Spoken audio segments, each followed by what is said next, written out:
Learning with Emily суугт тавтай морилно. Сайн байцгаана уу хүүхдүүдээ? Өнөөдөр бүгдээрээ хүнсний ногоонуудыг нэрлж сурцгаая. Ловон, ловон. Төмөс, төмөс. Сонгон, сонгон. Сармис, сармис.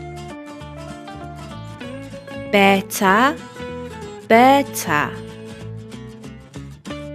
Хүрэн манжин, хүрэн манжин. Үргэс тэмэх, үргэс тэмэх. Чинжүү, чинжүү.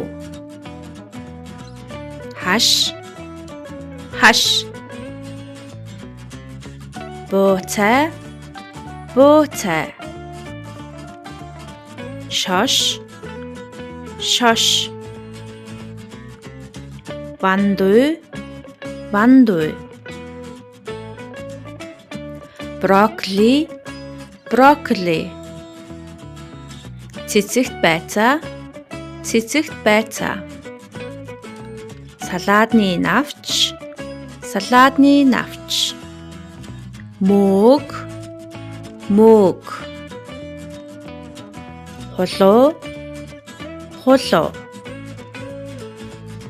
Чихэрлэг төмөс, чихэрлэг төмөс. Ногоон сонгон, ногоон сонгон. Бичлэгээ үзсэнд баярлалаа.